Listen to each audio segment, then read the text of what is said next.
Okay, team, we'll look at COUNTIF in Excel.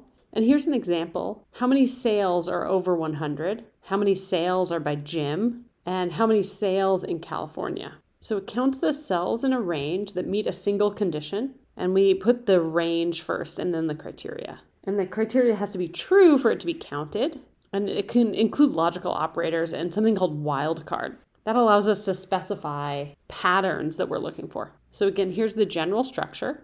Okay, and here's some examples. I think these bottom ones make more sense of like in the range B5 to B16, how many of them are the text gym? Or in the range C5 through C16, how many are the exact text CA? Here I think it's kind of interesting because we put this criteria, you see the second argument is called criteria, or here it's a parameter, and we're passing it an argument. The criteria, we give it a string, but instead of looking for the literal text greater than 100, it's looking for values over 100. And a few notes in the example above where we're looking for gym, you might remember that it was just gym and not equals gym.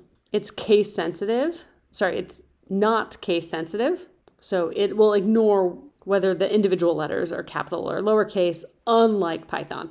And then if we want to use an operator like greater than or less than, we need to put it in quotes. And here's some examples. In a lot of ways, I think this is way less intuitive than Python, because here I put it in a string, but I have to put the greater than 75 in that string. Here it's cells equal to 100 or less than or equal to 100, or the text red. Again, case doesn't matter. Here this means not equal to red.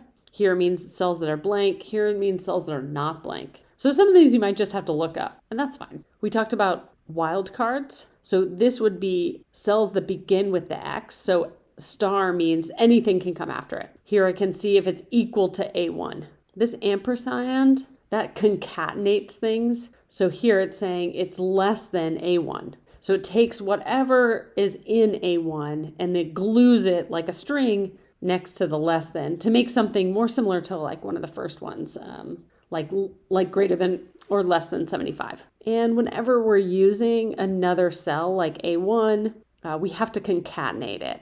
We can look at some examples. So this will count in some range how many cells are equal to the value in A1. Here, this is that's the criteria, and it's asking how many values in that range are greater than the value in A1.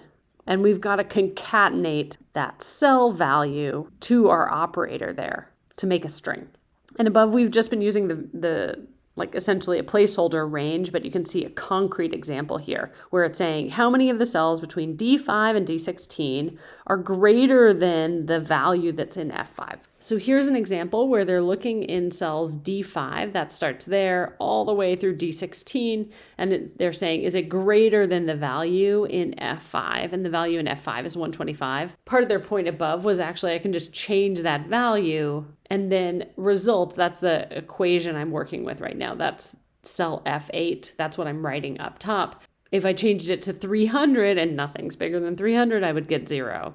And because I have 12 values here, if I put a value here of like 5, all of them are bigger than 5, so I'd get 12 here. Yeah, try and play around with it.